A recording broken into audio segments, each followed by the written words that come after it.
Veda Gazeli. Ömrün şu biten neşvesi tam olsun erenler. Son meclisi cam üstüne cam olsun erenler. Şükranla veda ettiğimiz camı fenaya, son pendimiz ahlafa devam olsun erenler. Dünyada bu iksir ile mesud olan ervah, ukbada da sermesti müdam olsun erenler. Caizse harabat-ı ilahide de her şeb, yaran yine rindan-ı kiram olsun erenler. Tekrar mülaki oluruz bezme ezelde, evvel giden ahbaba selam olsun erenler.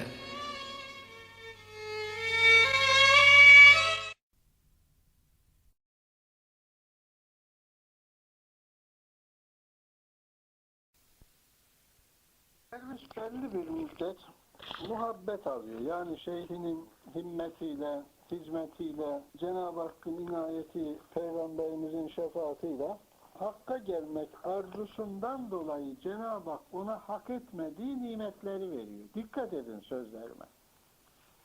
Bu tarikat tarihiyle onu dost kapıya kabul ettiği için Peygamberimiz de kabul ediyor.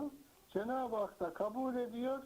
Senin kabul ettiğini ben de kabul ettim diyor. Yani Cenab-ı Hak dostunu kırmıyor, kabul ediyor.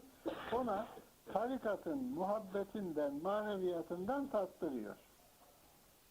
O tattan tadınca bir müddet onunla beraber ibadetindeki eksiklik tamamlanıyor. Efendim Kur'an'ındaki eksiklik tamamlanıyor.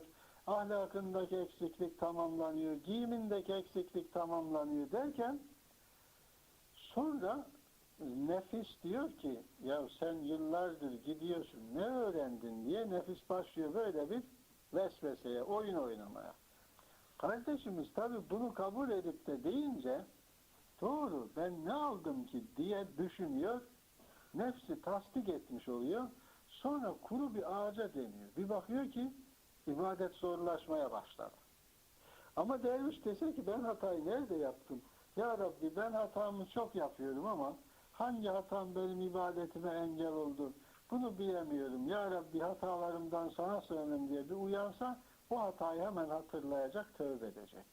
Sonra kişi o gelen vesveseye şöyle cevap verirse, derse ki ya ben ne aldımsa burada aldım. Yani bu tarikat zikir meclisinde aldım. Bak namazım yoktu, namaz aldım, tesettürüm daha güzel İslam'a uygun oldu. Efendim en azından haftada bir bakın şu kadar arkadaşlarım var. Ben bu arkadaşları nerede bulurdum? Köylüm yok, akrabam yok. Yapayalnız bir mahalledeydim. Şu kadar arkadaşım oldu. Yalnızlıktan kurtardım. Konuşacağım, dertleşeceğim bir arkadaşlarım var. Hepsi de Allah için sevdiğim arkadaşlar. Hepsi de ibadet ehli, hepsi de hak ehli. Evinize geliyor, hakkı getiriyor, Kur'an getiriyor. Siz onun evine gidiyorsunuz. Efendim hak kelam oluyor. Böyle bir nimeti Cenab-ı Hak vermiş. Ben daha ne isterdim ki? İşte cennet. Bakın Allah'ın sevdiği bütün nimetler var. İşte cennet kardeşim. Yani böyle bir nimeti aldım. Ben daha ne isterim ki Rabbimden diye.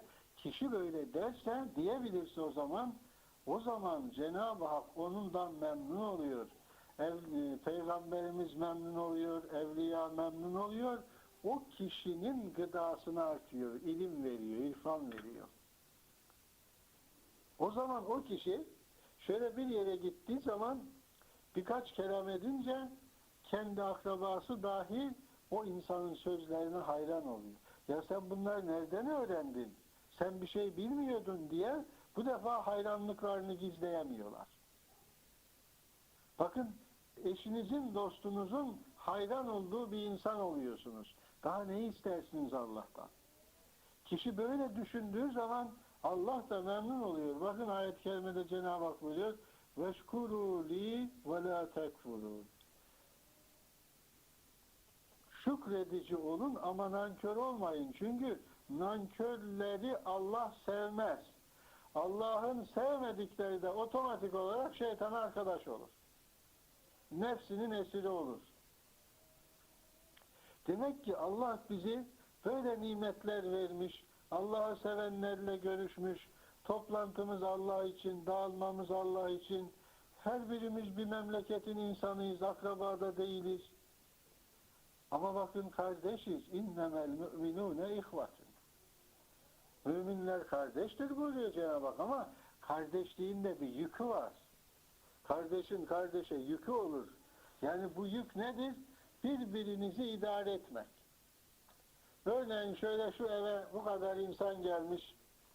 Efendim kişi bu evdeki maşakkati düşüneceğine ya Rabbi sana şükürler olsun. Seni sevenler benim haneme geldi. Benim hanemi senin aşkınla şenlendirdi. Senin kelamınla benim evime geldiler. Senin kelamını okudular. Bana halis duada bulundular. Böyle bir anlayış olursa o zaman bakın kardeşliğin yükü de kalkıyor.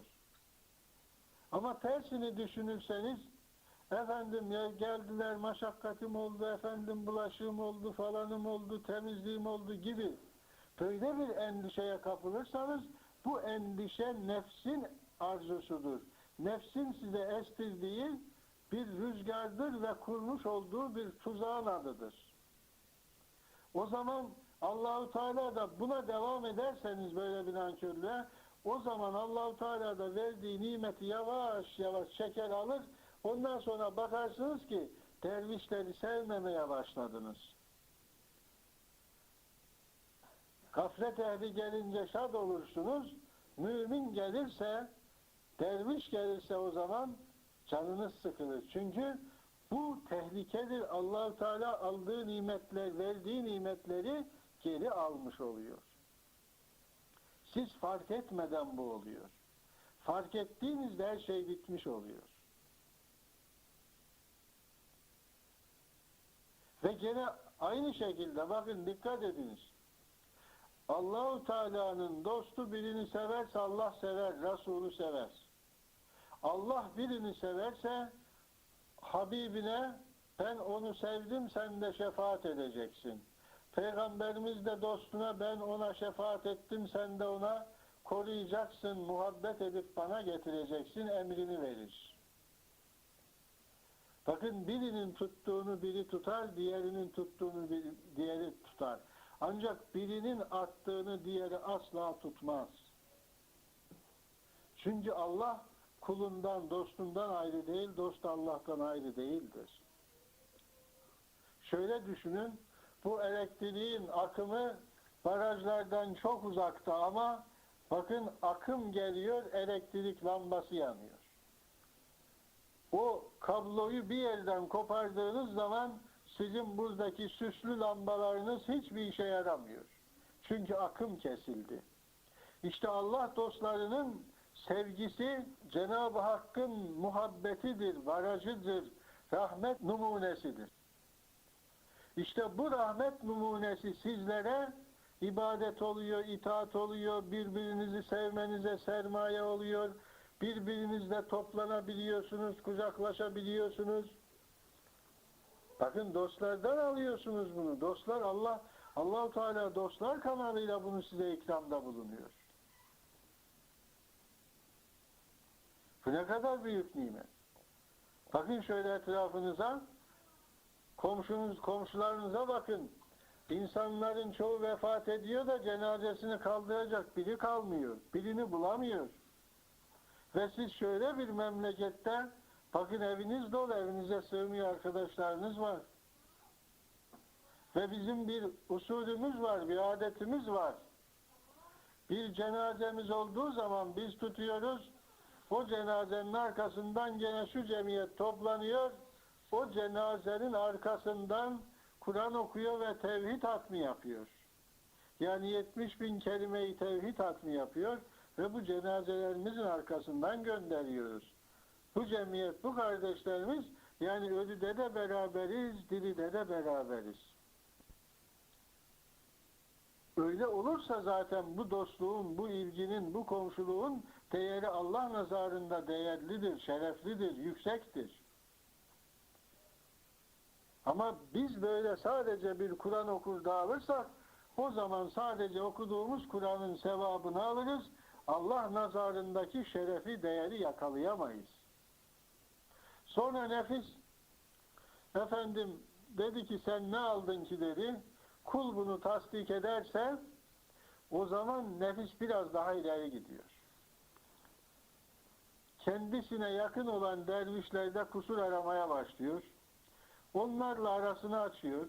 Efendim hata buluyor. Her sözüne şöyle böyle diyor. Beğenmemezliğe gidiyor. Bu nefsin tuzaklarıdır. Buna benzer oyun çok. Bunları da başarırsa o zaman nefsin yapacağı son oyun kalıyor. Nedir o? Onu dosttan ayırmak. Dosttan kişi nasıl ayrılır? Nefis der ki ya işte dost olsa şöyle olmalı, dost olsa böyle olmalı, dost olsa falan olmalıdır. Hayalinde bir yazı şey çizer, efendim bir proje üretir, dost böyle olmalıdır. Ama unutmayın ki siz hiçbir zaman dostu tanıyamaz, anlayamazsınız. Ne zamana kadar? Dost olana kadar anlayamazsınız. Yani dostluğu kazanmadan dostu anlama şansınız pek yok. Dost olana kadar dosta inanma ve dosta karşı muhabbet etme bir ihlasınız var.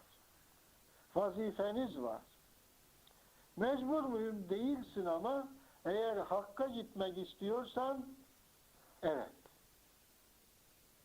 O zaman dostun efendim yanlışı sana ne? Onun yanlışını görecek olan Allah var, yanlışını görecek olan Resulü var. Onu düzeltecek olan hocası ben değilim ki bana ne? Ben kendimi düzelttim mi diye kişi kendi kendine şöyle bir nefsini azarlarsa o zaman derviş o kapıdan kurtulmuş oluyor. O tuzaktan kurtarmış oluyor.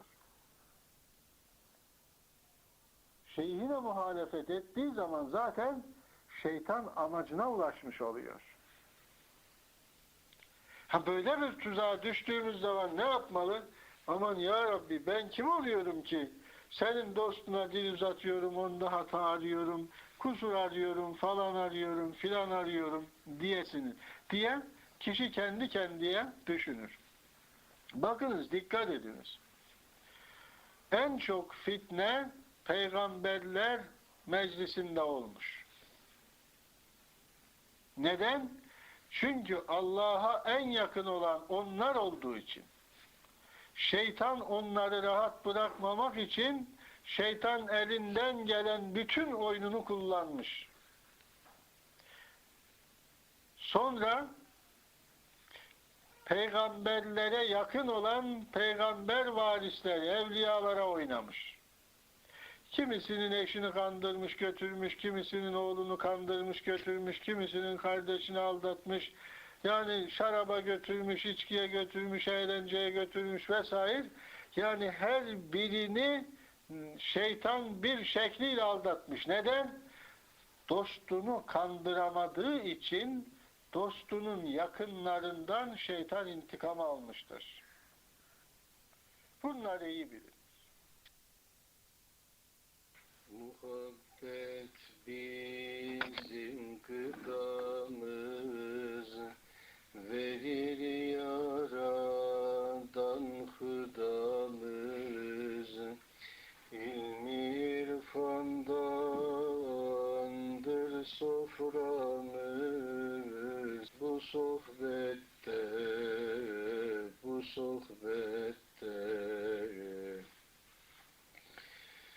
huzura daim yanaşırız,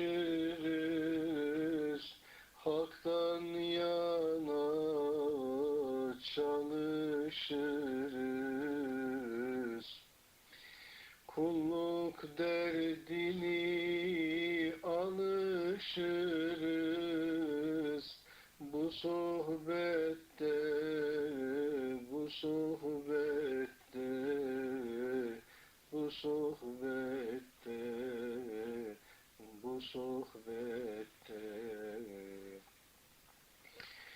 Yaradan ilminden okudur, gönüllerimize dokudur.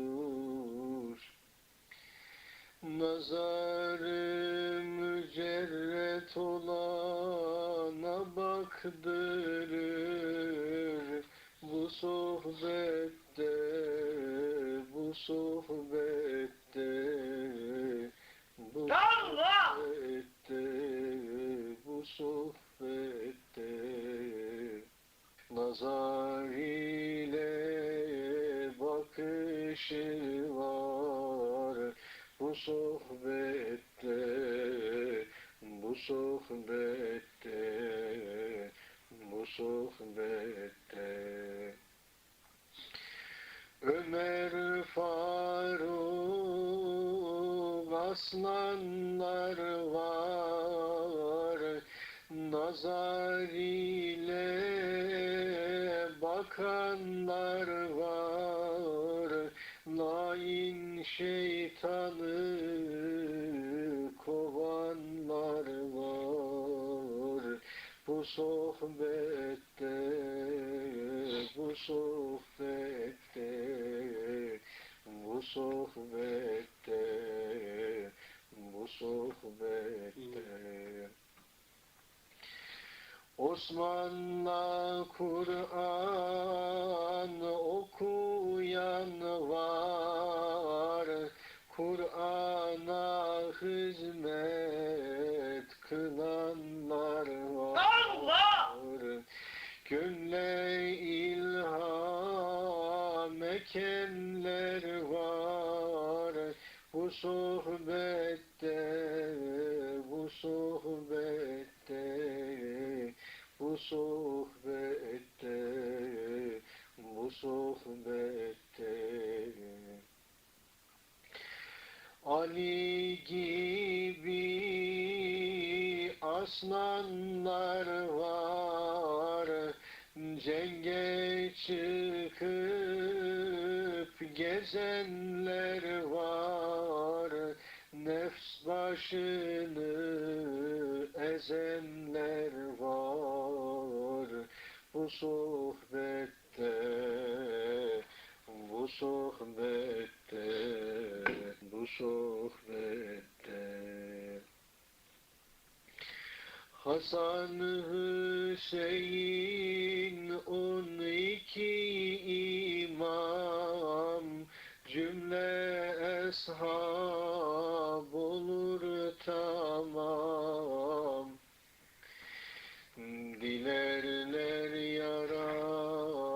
yaradandan ilham bu sohbette, bu sohbette, bu sohbette. 12 tarik pirleri bu sohbettir cümle yerleri, hepsinin var nazarları bu sohbette, bu sohbette. Hepsinin ayrı ayrı nazarı var bu sohbette, bu sohbette. Gönül mihmanını arar, kara defterleri yakar, yaradan nuruyla bakar bu sohbette, bu sohbette.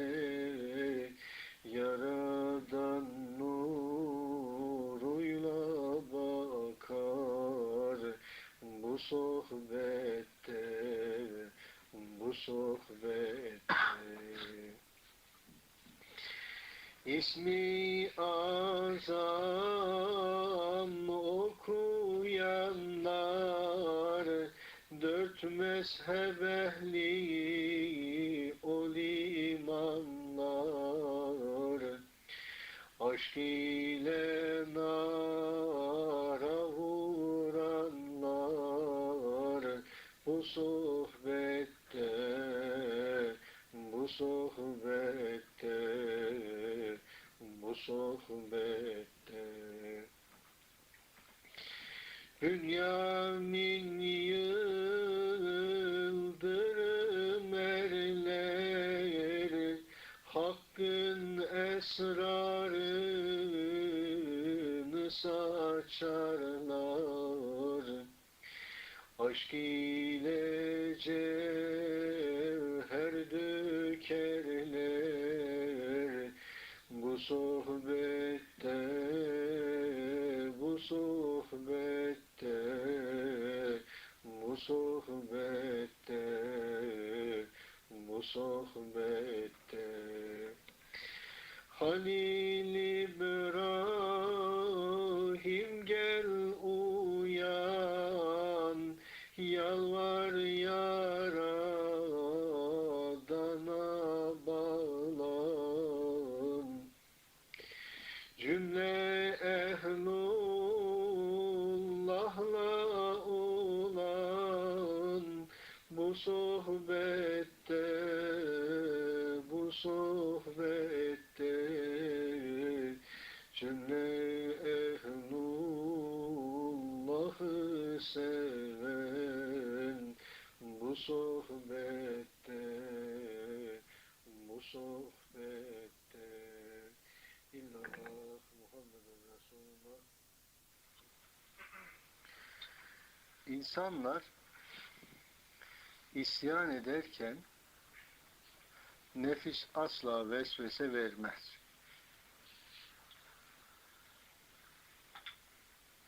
Vesvese yok. Bir kahvecide vesvese yok, kumarcıda yok, içkicide yok, ayyaşta yok. Dikkat ediniz. Yani zinakarda yok. Vesvese yok. Neden? Çünkü o şeytanla bir olduktan sonra vesveseyi niye versin şeytan, nefis ona? O zaten nefsinin kulu, kölesi olmuş. Ancak kul hakka dönmek isteyince o zaman nefis ayağa kalkıyor. Sen diyor hakka döneceksin, hakka gitmek güzel ama ya başaramazsan günaha girersin. Bak bak. Nefsin şu fenalığına bak. Yani kahvede, içkide, eğlencede günaha girmiyor da hakka dönünce günaha girecekmiş.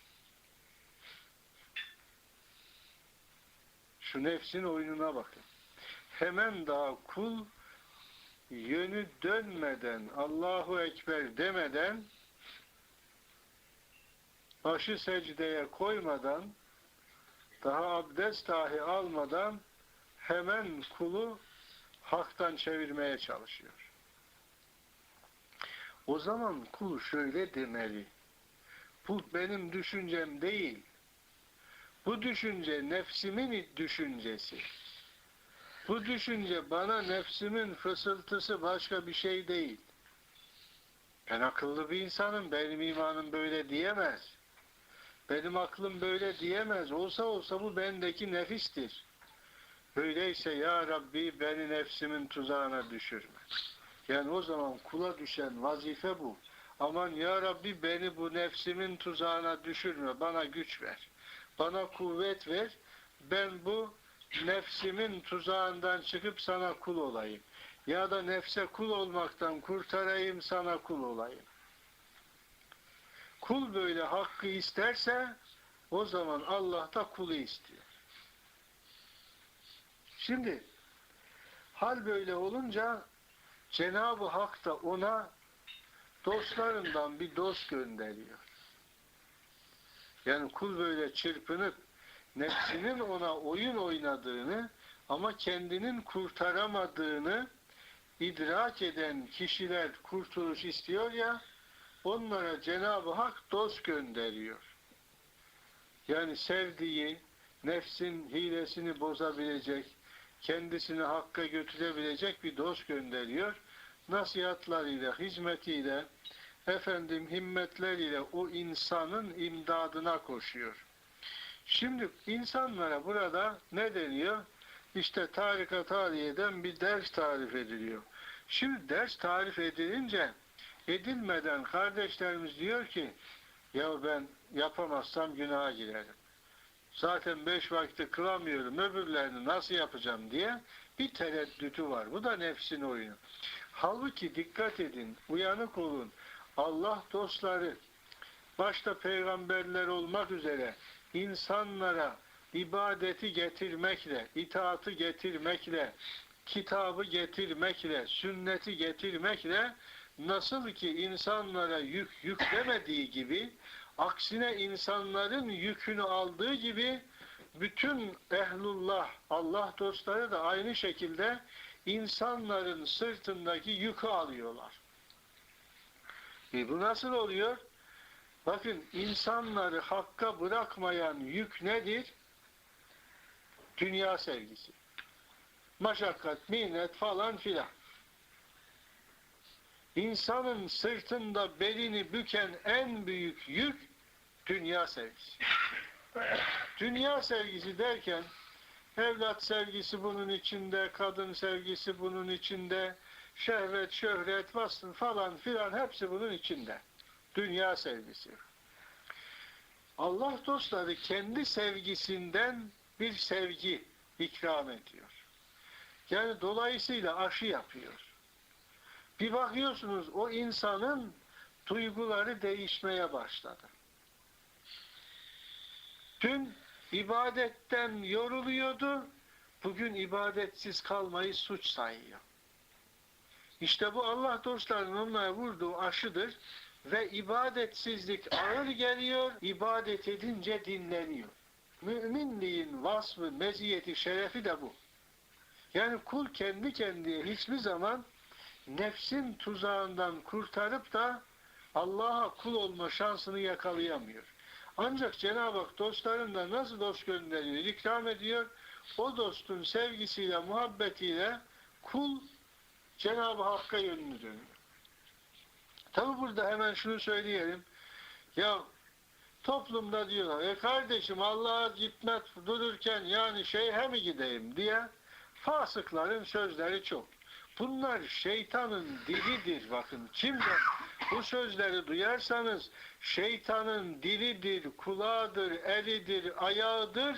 Şeytan onlarla ümmeti Muhammed'i zehirlemek için oklarını atar. Bunlar Ebu Cehil'in uşaklarıdır. Cenab-ı Hak zaten dostu kim veriyor size? Allah veriyor ya. Şu suyu kim getiriyor? Siz şu suya kavuşmak için aylarınızı değil, ömrünüzü verseniz bir bardak suya kavuşamazsınız.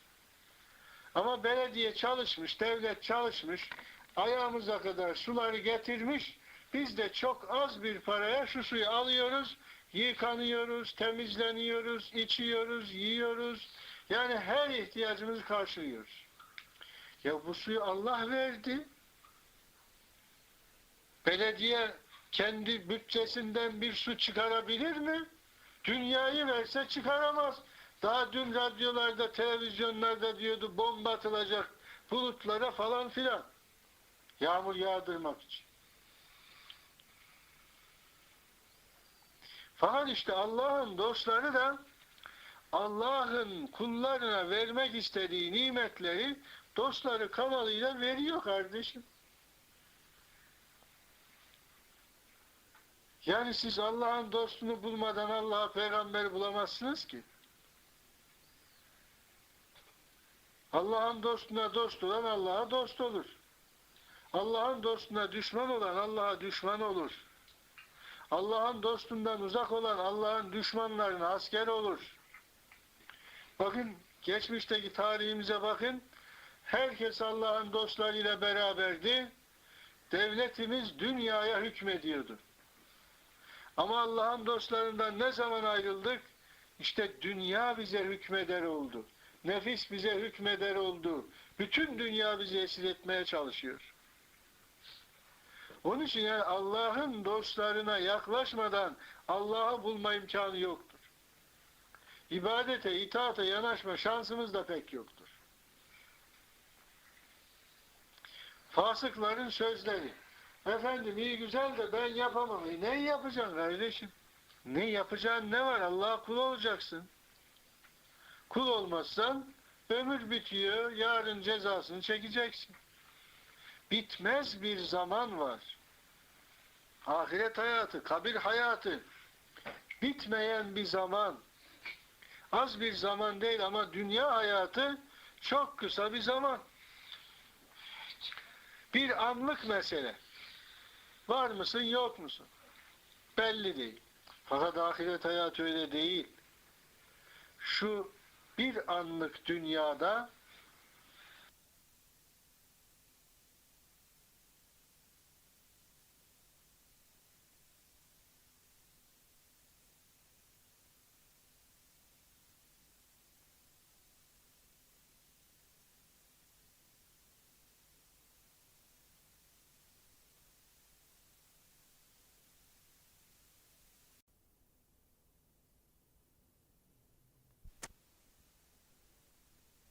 Bismillahirrahmanirrahim. Elhamdülillahi Rabbil alemin. Esselatu vesselamu ala Resulina Muhammedin ve alihi ve sahbihi ecmain. Esselatu vesselamu aleyke ya Resulallah. Esselatu vesselamu aleyke ya Habiballah. Esselatu vesselamu aleyke ya seyyidenel evveline vel ahirin velhamdülillahi Rabbil alemin. İhlas, insanın ahiret hayatını iman eden, Allah'ın rahmetini insan duygularına celbeden, çeken, insanoğluna verilmiş ilahi bir cevherin adıdır. Yine ihlas, insan sırrına Kur'an'ın nurunu nakşetmeye yarayan bir desteğin, vasıtanın adına ihlas diyoruz. Tabi ihlasın çok çeşitleri var. Bizim ihlastan anlamamız gereken nedir?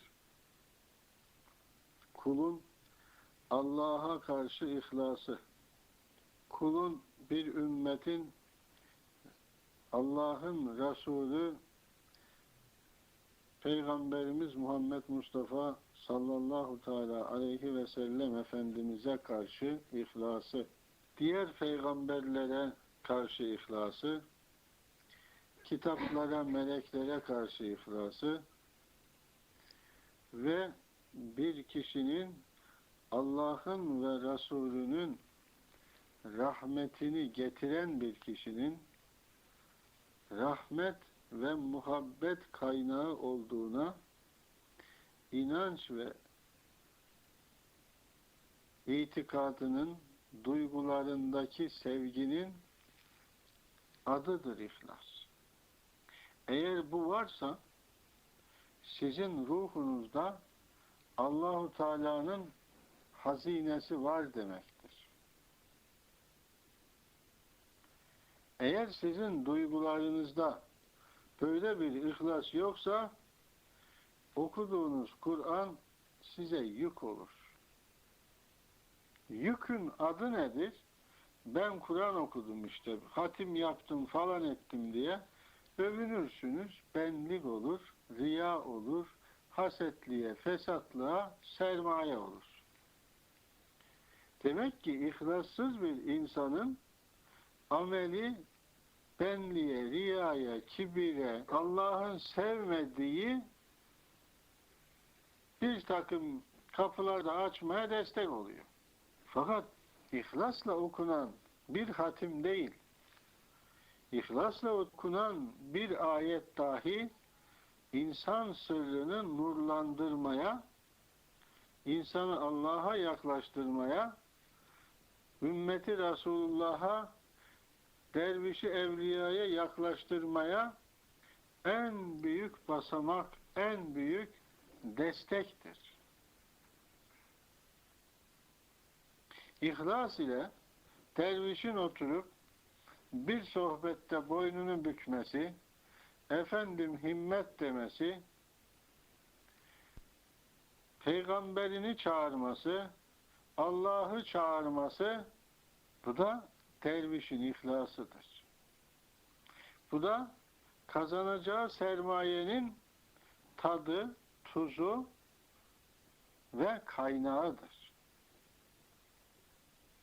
Ama şimdi bizim kardeşlerimiz de nasıl olsa dilleri döndü böyle, ben hocalık yapabiliyorum, böyle benim evliyaya da ihtiyacım kalmadı gibi çürük bir ihlas görüyoruz karşımızda. Olumsuz bir ihlas görüyoruz. Allah da buna nimet vermiyor, bereket vermiyor, güzellik vermiyor. Derviş de tad alamıyor.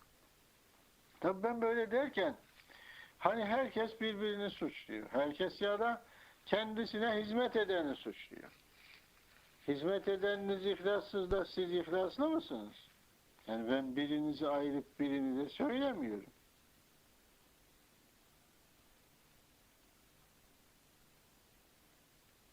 Hepiniz aynı odada, aynı terazidesiniz. Öyle bir çürüklük var ki en büyük ihlassızlık insanın kendi aklını rehber edinmesi.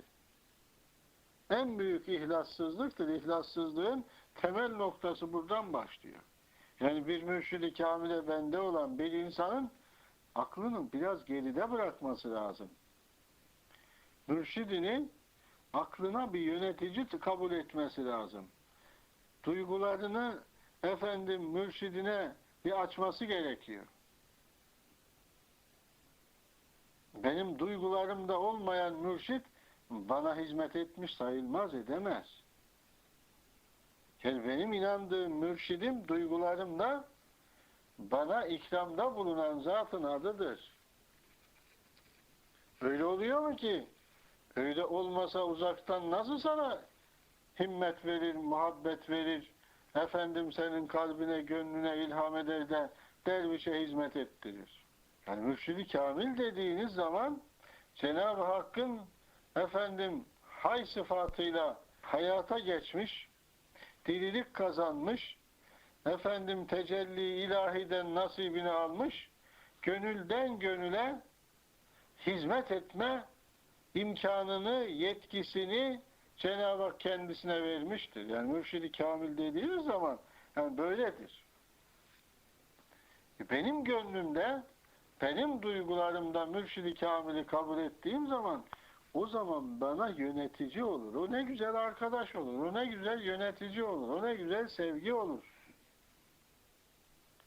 O ne güzel yolculuk olur o zaman. Şöyle oturduğunuz zaman hiç konuşmasak da o zaman ne olur?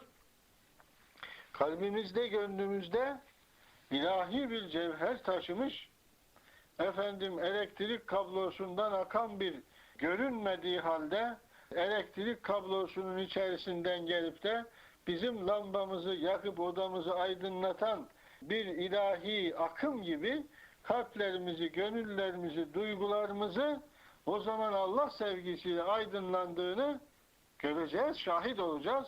Öyle olunca da şad olacağız. Buradan şad olarak döneceğiz evimizde.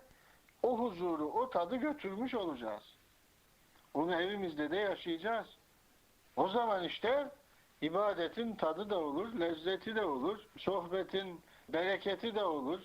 Gelen insanlara o zaman şerbet verilmiş olur, yaraları sarılmış olur. Derdi olmayanlara da bir dert açılmış olur. Yani ben niye muhabbet alamıyorum? Bende neden ilahi aşk tecelli etmiyor diye o gönüllere de şöyle bir sontaj vurulmuş olur. Onu o derde düşürmüş olur yani. Ben neden muhabbet alamıyorum diyen insanlarda bir derdin başladığı, oraya bir tabibin neşter vurması gibi. Benim buramda bir sancı var diyorlar ya, tabip de geliyor. Bir tabiplerin elindeki bıçağı neşter diyorlar. Neşterle vuruyor, o yarayı açıyor. Yara ne için açılır? yara açılacak ki eskiden ilaç yoktu, tabip yoktu. Tuzluyorlardı, yarayı yakıyorlardı. Efendim, o zaman o yara kendiliğinden iyileşiyordu. Fakat bugün tabipler elinde efendim aletleri var, yanında ilaçları var, yanında destekleyici efendim mühimmatlar var. Bunlarla ne yapıyorlar? Gerekirse o yarayı kesip alıyorlar, dikiyorlar, bir şeyler yapıyorlar, yapıştırıyorlar. Şimdi dikiş de bitti. Yapıştırma başladı. Efendim yapıştırıyorlar. Bir bakıyorsunuz hasta bir hafta sonra rahata kavuştu, sıhhate kavuştu. Mana olarak da aynı şekilde ehlullah derdi olmayana bir de neşter vurarak kalbine gönlüne ilahi bir ihsanda bulunarak bir bakıyorsunuz o gönülde de ben neden ilahi derdi tad alamıyorum, bende neden efendim manadan bir koku yok, bende neden kalbimde gönlümde böyle bir Allah için dert yok diye bir bakıyorsunuz kardeşimizin derdi artıyor. Buna da Allah derdi deniyor. Ama bu yalancıktan değil, dilinde değil, kalbinde kaynayan bir su oluyor, hayat oluyor. Yani dilde söylenen bir ifadenin şeyinden bahsetmiyorum, varlığından. Zaten o bende Allah derdi yok diyen insan diliyle ifade edemiyor, etmiyor. Duygularında bir yara açılıyor. Bir sancı başlıyor. Bende neden Allah derdi yok? Veya ben neden bu sohbetlerden ilahi bir gıda alamıyorum diye kulda böyle içinde bir ateş yanar gibi yanıyor. Bunun adına da Allah derdi deniyor. O ateş başladığı zaman kula ilahi bir güzellik veriliyor. O derdin dermanı olan sebepler öğretiliyor. Hikmetler öğretiliyor. O da Allah'ın ihsanı oluyor. O da Allah'ın kuluna ikram oluyor. Sen de dert varsa kulum gel ben de derdinin yarasını, merhemini vereyim, yaranı sarayım diye Cenab-ı Hak da davet ediyor. O davette ne oluyor? O kula efendim güzel düşünceler veriliyor, duygular aşılanıyor. Herkes alim olmuyor ki. O bir kulun güzel duyguları Cenab-ı Hakk'ın kula ikramlarıdır. Bir kulun çirkin duyguları da o insanın nefsinin ve şeytanın o insana verdiği sıkıntının alametidir. Yani sizin içinizde ne zaman bir olumsuzluk, efendim kötü duygu, düşünceler hakimse bilin ki nefsin ve şeytanın eline düştünüz. O zaman ne lazım? Aman ya Rabbi, aman ya Resulallah, aman efendim bana himmet, ben nefsimin eline düştüm, beni bana bırakma. Ama benim kardeşim geliyor, diliyle söylüyor. Bu dille ifade edilmez ki be kardeşim. Kalbinizden çıkan feryadın sesi olacak. Yani beni bana koyma, aman efendim demek, el aman demek, kalbin feryadı olacak. Dilde kelama dökülürse isyan oluyor. Dalga geçerler adamla. Bunun için derviş diye Allah sizi kabul etmiş, Peygamberimiz ümmetliğe kabul etmiş, evliya müritliğe kabul etmiş. Böyle bir saadetten sonra o güzel nimetler yaşanmış. Benim kardeşlerim bir nefsine bırakılmış kısa bir dönem. Bir bakıyorsunuz herkesin ihlası bozulmuş. O zaman denmez mi ya? Benim verdiğim emeklere yazıklar olsun. O zaman öyle derler. Hibe edilmiş. Hani siz evladınıza bir hizmet edersiniz. Evladınız bir nankörlük yapar, yüreğinizi yakar. Ondan sonra dersiniz ki işte ben sana bu kadar hizmet ettim, sana yazıklar olsun. Efendim sen niye böyle oldun? Bir bakarsınız ki anne baba feryat ediyor. Şimdi Allah için hizmet eden Allah adamı da eğer böyle bir şey derse o zaman haliniz perişan olur. Ki tabi Allah adamlarında sabır var. Ha bugün iyi olur, yarın iyi olur. Efendim diye sabırla bekliyorlar. Ama siz Allah adamında sabır var diye tutup ihlasınızı bozarsanız ihlas size sabır kâr etmez. İtikat size sabır kâr etmez. Ameli de telef olur gider, çürür. Onun için insan her şeyini kaybedebilir ama amelini, ihlasını kaybetmemeli. İhlasla oldu mu amel dünya aleminde bir nokta gibi kalır.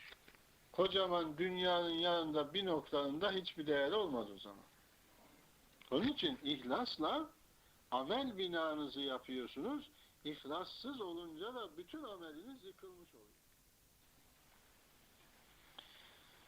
Hak'tan hakikattan ilim okuttu, yaradan aşkını gönle dokuttu. Dertli bu gönlüme derman getirdi, benim gönlüm dosttan ayrılmaz benim. Benim gönlüm dosttan ayrılmaz benim. Benim gönlüm dosttan ayrılmaz benim. Gaflet uykusundan özüm uyardı, gönlümü cemal nurlarına boyadı. Hakikattan güzel imla okuttu, benim gönlüm dosttan ayrılmaz benim. Benim gönlüm dosttan ayrılmaz benim. Benim gönlüm dosttan ayrılmaz benim. Muhabbetle kelam sözler dinletti, Allah aşkı ile sinem inletti.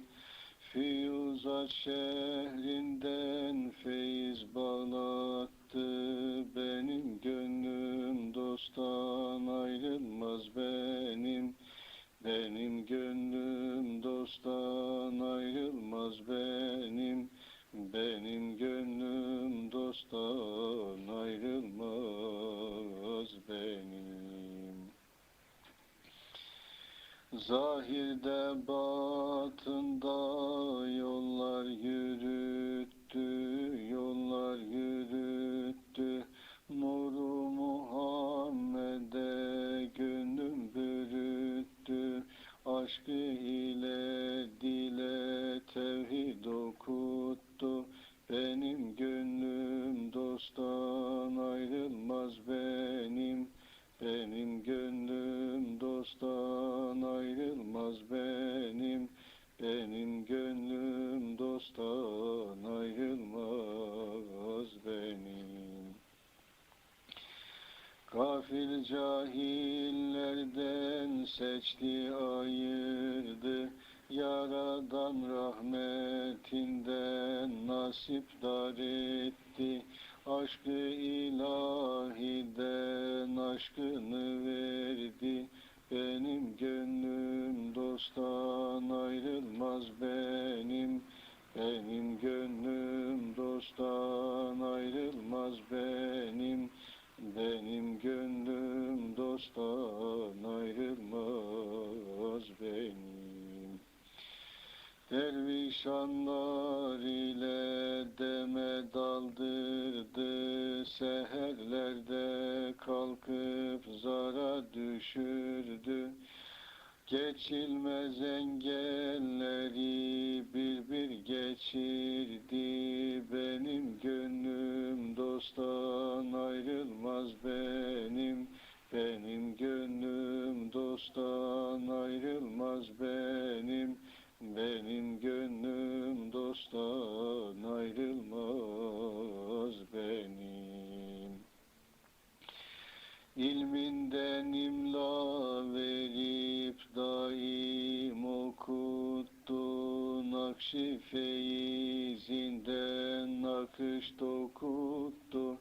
Dervişanlarına okuttu. Benim gönlüm dosttan ayrılmaz benim. Benim gönlüm dosttan ayrılmaz benim. Benim gönlüm dosttan ayrılmaz benim. Dergahına açtırdı eli hüdaya, eli hüdaya. Boyun büktürdü gani Mevla'ya, gani Mevla'ya. Secde-i Rahman'a vardırdı başımda. Benim gönlüm dosttan ayrılmaz benim. Benim gönlüm dosttan ayrılmaz benim. Benim gönlüm dosttan ayrılmaz benim. Dostun dostluğuna gani kıldırdı, gani kıldırdı. Muhabbet eline beni vardırdı. Gönlümün nurundan damla aldırdı. Benim gönlüm dosttan ayrılmaz benim. Benim gönlüm dosttan ayrılmaz benim. Benim gönlüm dosttan ayrılmaz benim. Her nere gidersem olur benimle, olur benimle. Dilimde kelamı söyler benimle. Lisanımda daim hikmet kendinde. Benim gönlüm dosttan ayrılmaz benim. Benim gönlüm dosttan ayrılmaz benim. Himmeti Muhammed elini uzattı, elini uzattı. Şefaatı Muhammed'e bağlattı. Bazen gönülden gözden ağlattı. Benim gönlüm dosttan ayrılmaz benim. Benim gönlüm dosttan ayrılmaz benim. Benim gönlüm dosttan ayrılmaz benim. Gönlümde bildirdi zatı hünkârım. Gönülde kurdurdu demim devranım, demi devranım. Gönülde sevdirdi gani hünkârım. Benim gönlüm dosttan ayrılmaz benim. Benim gönlüm dosttan ayrılmaz benim. Benim gönlüm dosttan ayrılmaz benim. Dilimde ebiyatlar sıra sıra dizdirdi. Alim edip ayet hadis okuttu. Ayet hadis okuttu. Aşkı ilahiden nakış dokuttu. Benim gönlüm dosttan ayrılmaz benim. Benim gönlüm dosttan ayrılmaz benim. Gönül mira mihmanımda gülü sultandır. Dilime yazdıran gani destandır. Okuduğum daim aşktan ezandır. Benim gönlüm dosttan ayrılmaz benim. Benim gönlüm dosttan ayrılmaz benim. Benim gönlüm dosttan ayrılmaz benim. Sırrımda sesleyenim bildim ki odur. Okuttu güzel hakkın yoludur. Hakkın yolu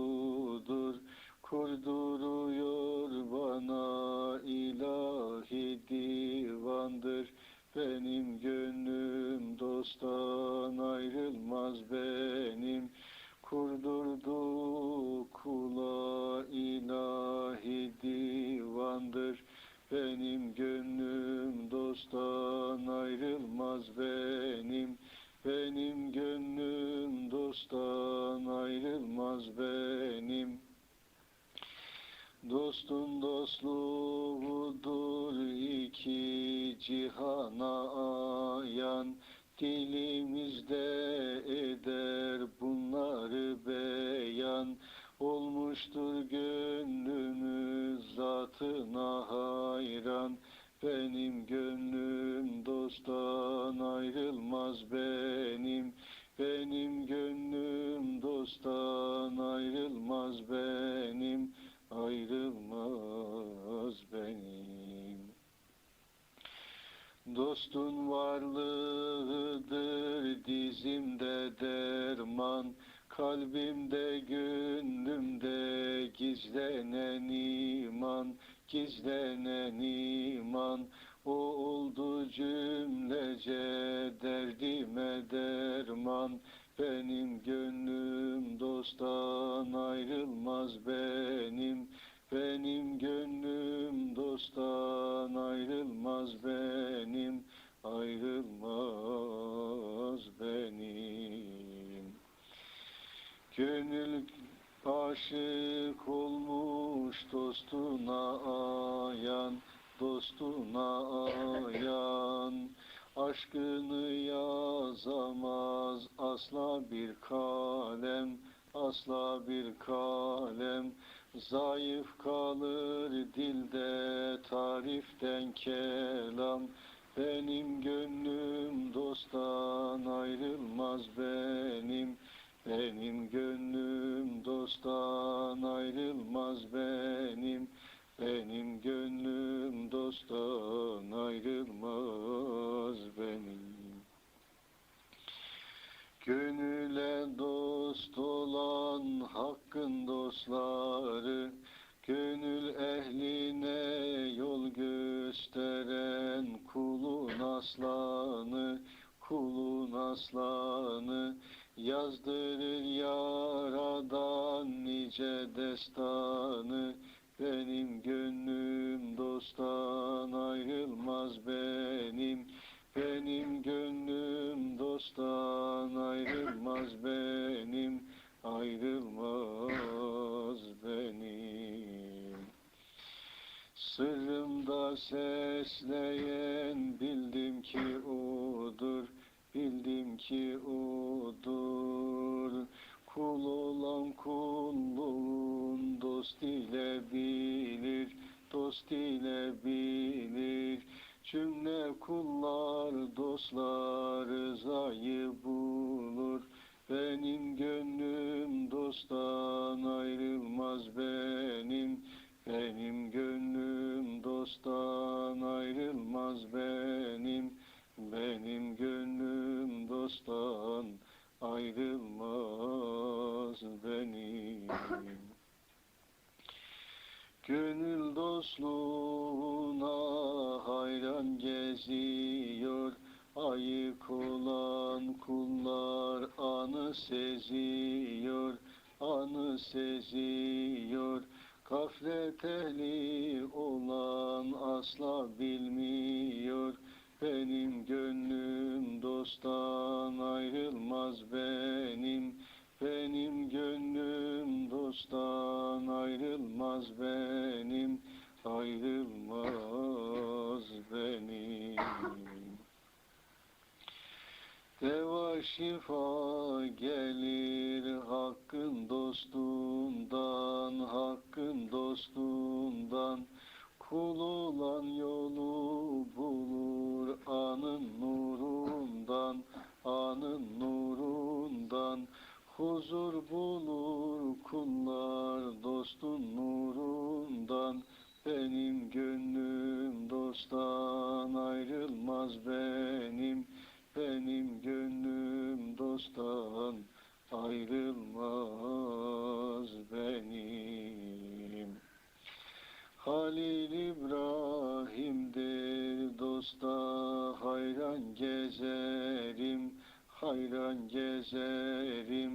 Dost gönlünde daim bayram ederim, bayram ederim. Dostsuz olan gönüllerini derim.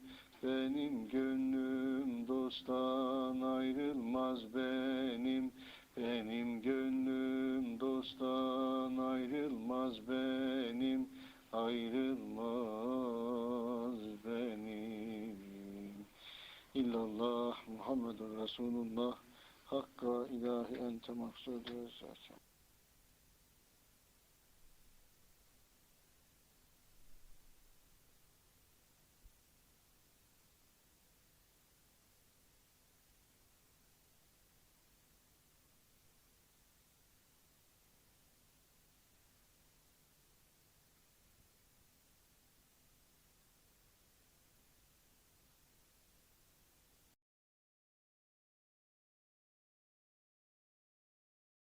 Aşkın odu ciğerimi, ah yaka geldi yaka gider. Garip başım bu sevdayı çeke geldi çeke gider. Aşkın odu ciğerimi, ah yaka geldi yaka gider. Garip başım bu sevdayı çeke geldi çeke gider. Allah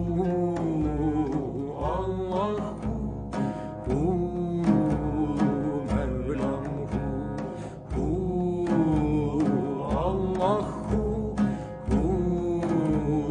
Mevlam kahretli firak canıma, aşık oldum sultanıma. Aşk zinciri dost boynuma, taka geldi taka gider. Kahretli firak canıma, aşık oldum sultanıma. Aşk zincirin dost boynuma, taka geldi taka gider. Allahu Mevlam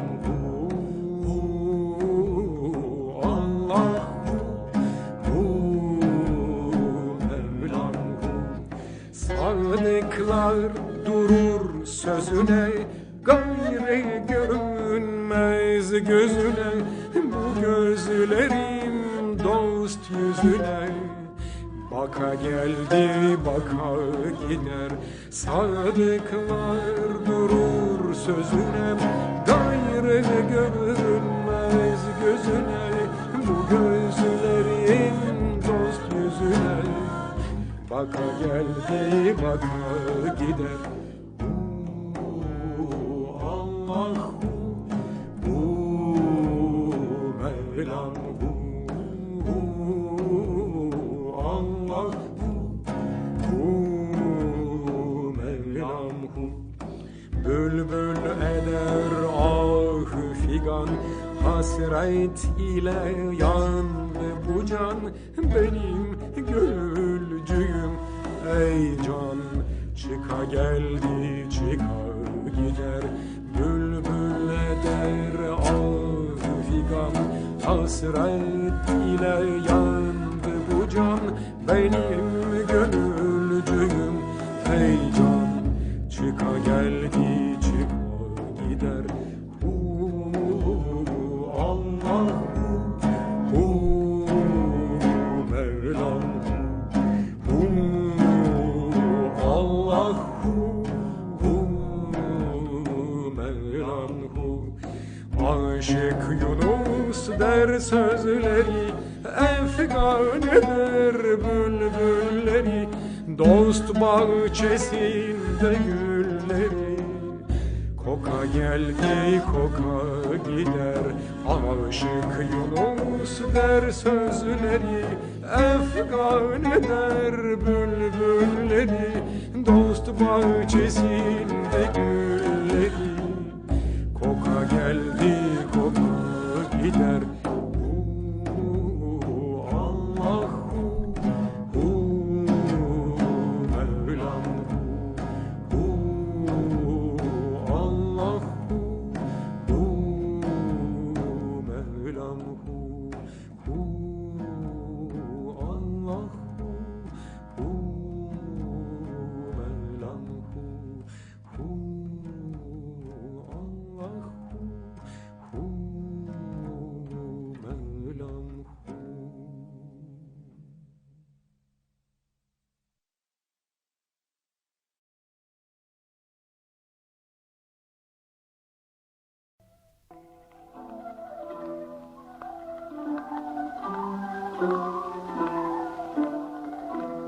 Çubuklu Gazeli.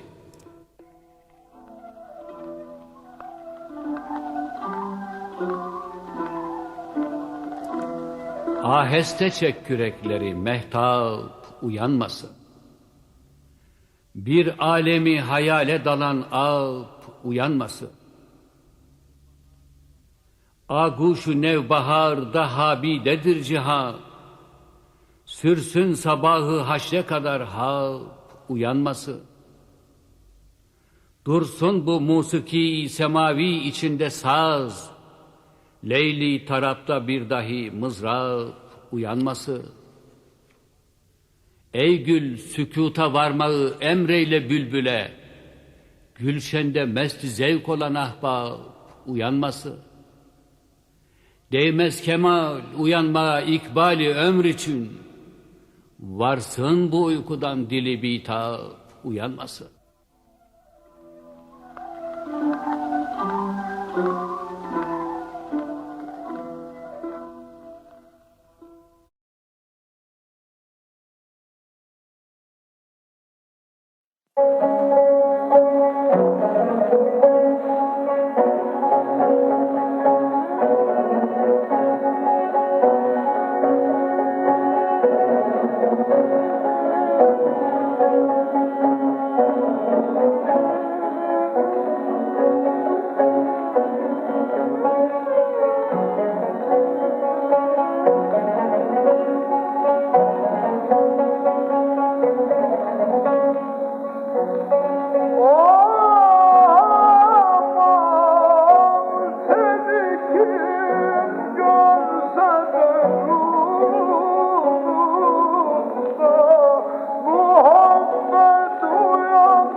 hiç sonunu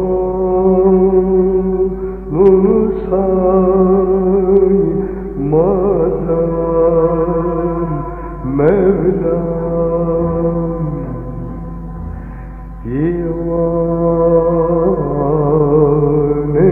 divaneyim bilmem vay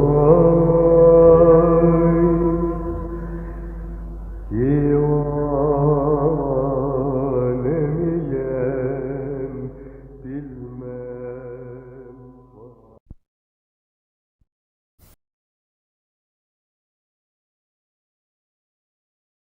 Durmaz lisanım, der Allah Allah, cismimde canım, der Allah Allah. Hay hay cismimde canım, der Allah Allah. Çeşmim bulanır, teslim ayarım, yüzüm yanar, der Allah Allah. Hay hay yüzüm yanar, der Allah Allah. İşim dunar, sadrım dimağım, rahmimde yarım,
Ses. Günlerce ne gördüm ne de bir kimseye sordum. Ya Rab, hele kalp ağrılarım durdu diyordu. His var mı bu alemde nekahet gibi tatlı? Gönlüm bu sevincin halecaniyle kanatlı, bir taze bahar alemi seyretti felekte, mevsim mütehayyil, vakit akşamdı bebekte. Akşam, lekesiz, saf, iyi bir yüz gibi akşam. Ta karşı bayırlarda tutuşmuş 2-3 cam, sakin koyu, şen cepheli kasrıyla küçük su, ardında vatan semtinin ormanları kuytu. Bir neşeli hengamede çepçevre yamaçlar. Hep aynı tahassüsle meyillenmiş ağaçlar. Dalgın, duyuyor rüzgarın ahengini, dal dal. Baktım, süzülüp geçti açıktan 2 sandal. Bir lahzada bir pancur açılmış gibi yazdan bir bestenin engin sesi yükseldi boğazdan. Coşmuş gene bir aşkın uzak hatırası ile. Aksetti uyanmış tepelerden sırasıyla.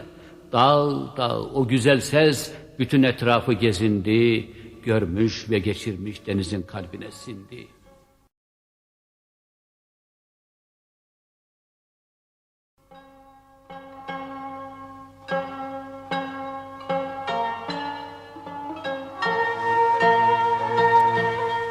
Ani bir üzüntüyle bu rüyadan uyandım. Tekrar o alev gömleği giymiş gibi yandım. Her yerden o hem aynı bakış, aynı emelde.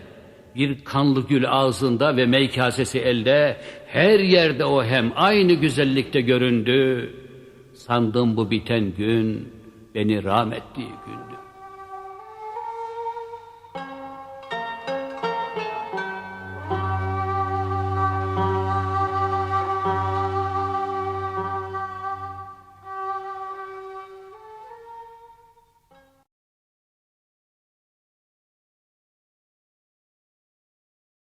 Rekord, Tamburu Cemil Bey'le beraber.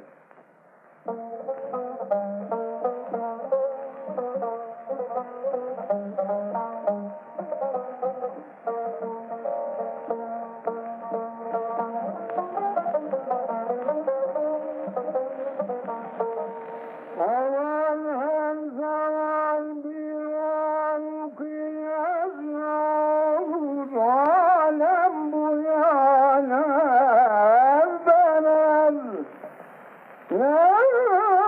evden sahneler peyda olur. Alem bu yana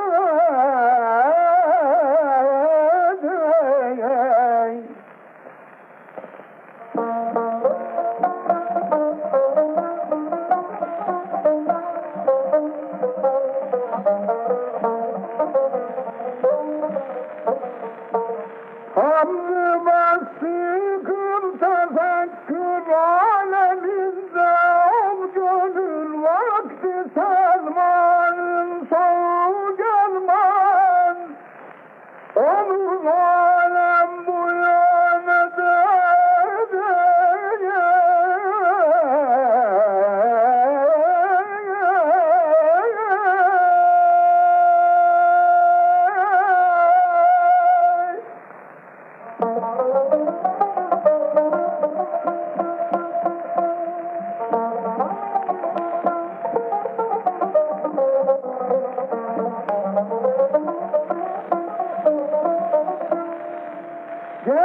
Geçenden ölmeme müstakbelüne hayal mededim.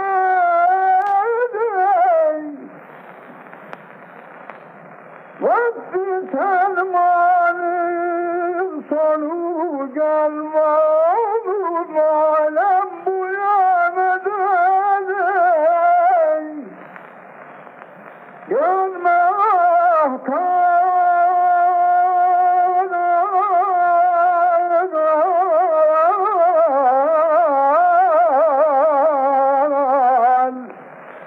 kimse-i cana kader mecburdur.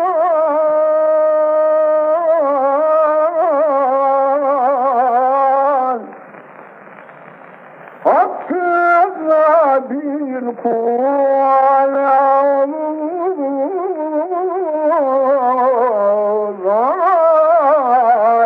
duyadan medet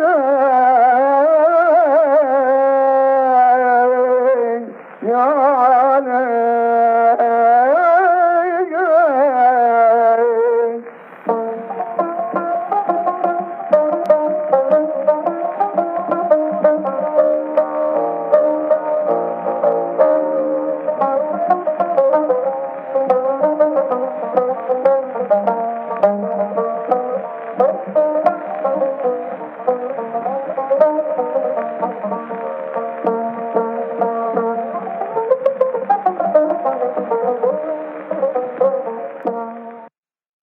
Aziz dinleyiciler, pek kıymetli bir musiki muhibbi olan muhterem bir zat, bir dostum bana demişti ki bir gün, bazı musiki şinasların sırtına makam biner, onun altında ıtlaya sıklaya yürürler kan ter içinde. Öyle musiki şinaslar da vardır ki onlar makamın sırtına binerler ve yürüyüp giderler. Şimdi bu sözleri hatırladım. Bu akşamkiler galiba cennet atlarına binmiş suvarilerdi. 3 dakikada bize nev efsaneler söylediler gittiler. Geceniz hayırlı olsun efendim.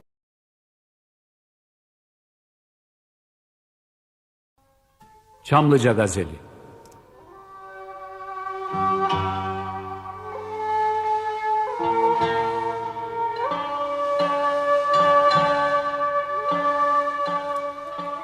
Biz şiiri böyle söyledik, ağyar söylesin. Hem dost söylesin bunu, hem yar söylesin. Renk aldı özge ateşimizden şerabı gül. Peymane söylesin bunu, gülzar söylesin. Mızrabı tabımız sözü kalbetti besteye. Hem beste söylesin bunu, hem kâr söylesin. Esrar-ı nazmı şerh edemez aklı dünyevi. Eflake perrübal açan efkar söylesin. Biganeler bu sahada mazurdur kemal. Erbabı zevk şiirimi her bağır söylesin.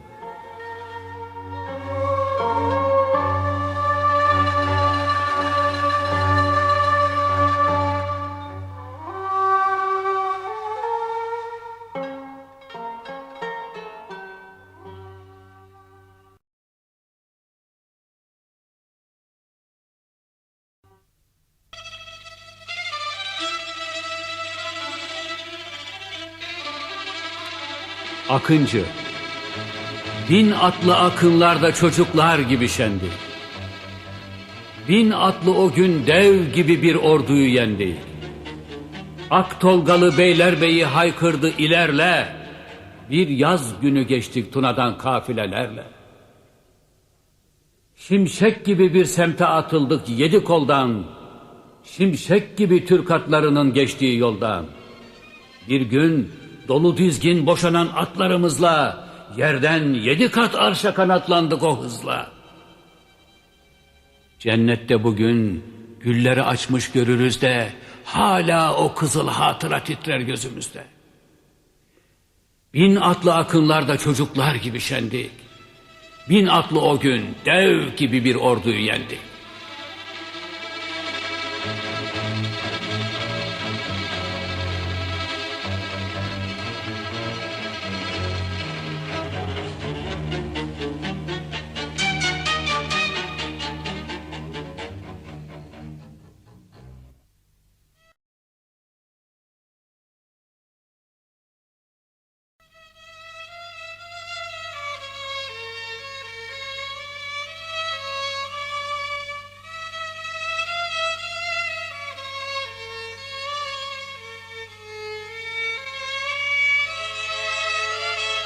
Kaybolan şehir. Üsküp ki Yıldırım Bayezid Han diyarıdır. Evladı Fatihana onun yadigarıdır. Firuze kubbelerle bizim şehrimizdi o. Yalnız bizimdi, çehre ve ruhiyle bizdi o. Üsküp ki Şar Dağı'nda devamıydı Bursa'nın. Bir lale bahçesiydi dökülmüş temiz kanın. 3 şanlı harbin arşa asılmış silahları, parlardı yaşlı gözlerle bayram sabahları. Ben girmeden hayatı şafaklandıran çağa, bir sonbaharda annemi gömdük o toprağa. İsa Bey'in fetihte açılmış mezarlığı, hülyama ahiret gibi nakşetti varlığı. Vaktiyle öz vatanda bizimken bugün niçin Üsküp bizim değil, bunu duydum için için.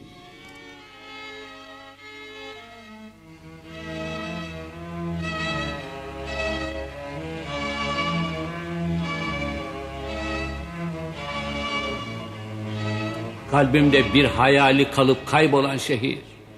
Ayrılmanın bıraktığı hicran derindedir. Çok sürse ayrılık, aradan geçse çok sene, biz sende olmasak bile sen bizdesin gene.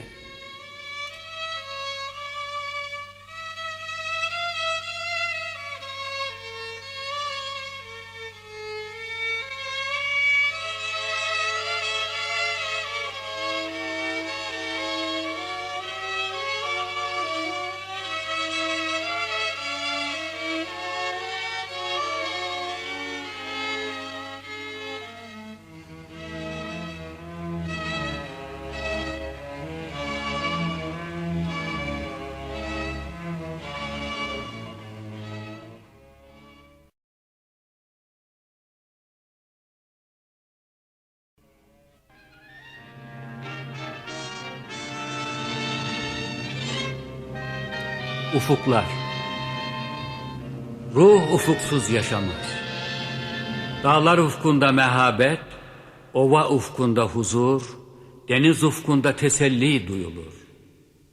Yalnız onlarda bulur ruh ezeli lezzetini. Bu ufuklar avutur ruhu saatlerce fakat bir zaman sonra derinden duyulur yalnızlık. Ruh arar kendine bir ruh ufku.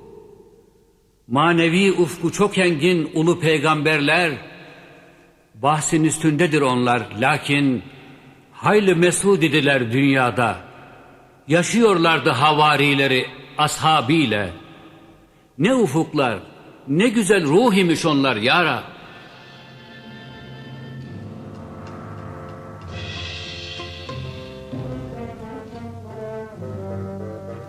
Annemin naaşını gördümdü. Bakıyorken bana sabit ve donuk gözlerle. Acıdan çıldıracaktım. Aradan 59 yıl geçti. Ah o sabit bakış el an yaradır kalbimde. O yaşarken o semavi, o gülümser gözler. Ne kadar engin ufuklardı bana.